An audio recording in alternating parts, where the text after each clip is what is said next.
Guys welcome to my new blog. आज आसलु tuition तो ये आसी सारा गोटे मंदिर देखिलु बाटे तो ब्लॉग बनैलु तो देखिया ब्लॉग देखिया भितर जावा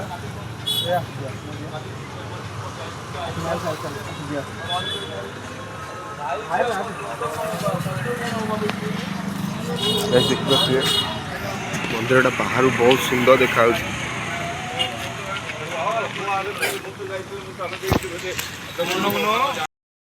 तो एबे आम आसिक पहुँची गलु मंदिर गेट पाखे मुख्य द्वार पाखे ए भितर को जीवा तो मुझे आपण माँ को दर्शन दर्शन कर देखु तो माँ बहुत सुंदर देखा मुझे जूम करके देखा माँ को देखिपे माँ माँ बहुत सुंदर लगुच आम टे गोड़टा धोई सारापर टे गोड़ धोईदे ये पाखे गोड़ धोई सारापर मंदिर भीतर जा पूर्व टे आपण पुणी माँ को पाखक जाकि आपको दर्शन कराऊँगी टिके रुहतु गोड़ धोई सारापर गोड़ धोई सारापर आम जाइचु माँ को पाखक जाऊँ देखिपारे आपण को जूम कर देखो माँ को देखो पाखर पूरा आप देखो माँ बहुत सुंदर लगुच माल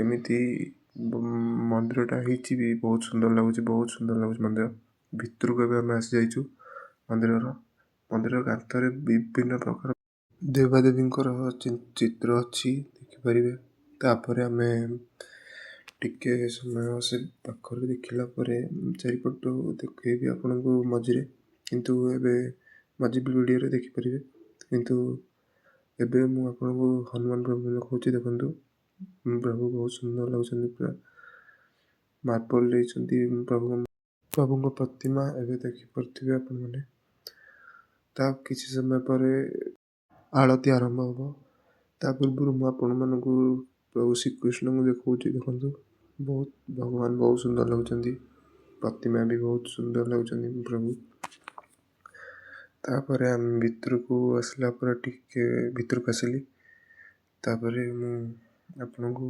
देखा चारि पार्श्वर माने व्यू देखो टिके देखु सुंदर लगुच बहुत देखु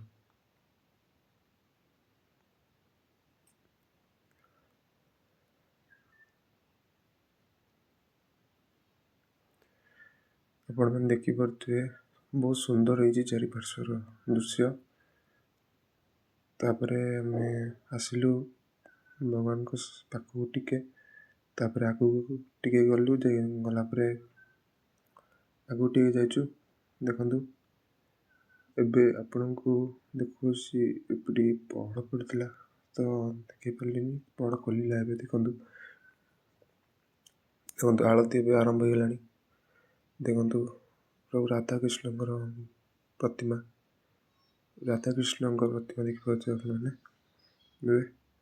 आलती आरंभ हो सेठ बहुत घंटा बाजुला से वॉइस किसी कहीपरि तो मुझे रेकर्ड कर कहूँ टे जदि भूल होता है क्षमा करेंगे देखिपे आसिलु टे आग को तापर मंदिर देखो कांथ बहुत सुंदर माने चित्र होती कांथरे प्रभु भगवान को देखिपे भगवान को नाम मुझे क्षमा करेंगे तो आपन जो मैंने भी जानी प्लीज कमेंट करेंगे देखु प्रभु को आलती भी चलला देखु प्रभु शिव शिव पार्वती को देखिपारे बाबा आ माँ को देखु देखि सारापर मुझे आपण को दुर्गा माँ का मंदिर को पाखक नौ देखु माँ को प्रतिमा को देखु तापर किस समय आलती है मंदिर पाखे किसी समय रही मंदिर पाख आलती है किस समय रही से भितर बुलाबुली कलु तापर आम से भितर भगवान को मुंडिया मारलु दर्शन कलु आ मंदिर टी बहुत सुंदर लगे आउ थे भी आम आसबे मंदिर को जमी भी तापर देखुची मुझे चेष्टा कर भी जल्दी जल्दी ट्यूशन आम छुट्टी हुए तो निश्चित मुझे आसबि मंदिर को तारे बुलि आसब आम सांग मैंने मिसिकी तो एबे तापर आम भितर बुलला पर किस समय तापर भाविलु से भितर किस समय बसबू ବସା ଉଠା କରିବାକୁ କିଛି ଜାଗା ନଥିଲା ତ କହିଲି ଚାରିଆଡ଼େ ବୁଲିକି ଦେଖିବା କେଉଁ କେଉଁ ଭଗବାନଙ୍କୁ ଏଠି ପୂଜା କରାଯାଏ। ସେଥିପାଇଁ ବୁଲିକି ଦେଖିବା ପୂର୍ବରୁ ଦେଖିଲି କି ଆଳତି ସବୁ ଭଗବାନଙ୍କର ଆରମ୍ଭ ହେଇଯାଇଛି। ଏବେ ଦେଖିପାରୁଥିବେ ଭଗବାନଙ୍କର ଏବେ ଆଳତି ଚାଲିଛି। ତାପରେ ମୁଁ ଟିକେ ପଛକୁ ଯାଇକି ଗଲା ପରେ ଦେଖିବାକୁ ପାଇଲି କି ରାଧାକୃଷ୍ଣଙ୍କର ଏବେ ଆଳତି ଚାଲିଥିଲା। ତ ସେଠି କିଛି ସମୟ ଦେଖିଲି ଆଉ କିଛି ସମୟ ଠିଆ ହେଇକି ଆଳତି ଦର୍ଶନ କଲି।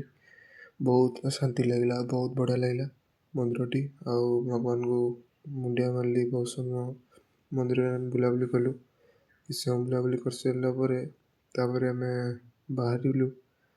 ତାପରେ ଟିକେ ମନ୍ଦିରରେ ଦେଖନ୍ତୁ ରାଧାକୃଷ୍ଣଙ୍କୁ ଦେଖେଇଲି। ତାପରେ ଏବେ ଶ୍ରୀକୃଷ୍ଣଙ୍କୁ ଦେଖନ୍ତୁ।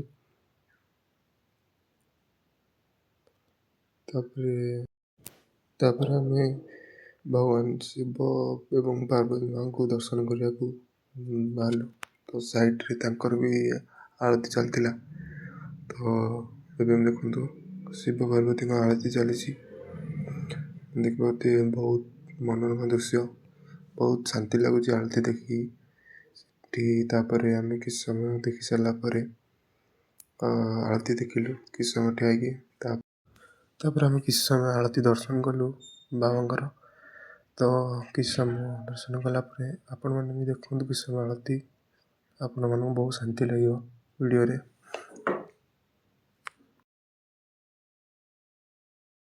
ବହୁତ ଶ୍ରଦ୍ଧାଳୁମାନେ ବି ସେଠାରେ ଉପସ୍ଥିତ ଥିଲେ ଏବଂ ଆଳତି ଦର୍ଶନ କରୁଥିଲେ।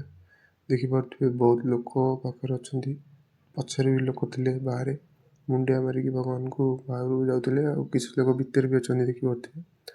ତାପରେ କିଛି ସମୟ ସରିଲା ପରେ ଆଳତି ସମାପ୍ତ ହେବା ପୂର୍ବରୁ ଆମେ ଭଲ ଭାବେ ପ୍ରଭୁଙ୍କୁ ଦର୍ଶନ କରିଥିଲୁ। ବହୁତ ସୁନ୍ଦର ହେଇଛି ମନ୍ଦିର। ଆସିଲା ବେଳକୁ ଆସିଲା ପରେ ଦେଖିଲୁ ମନ୍ଦିର ଭଲ ଅଛି।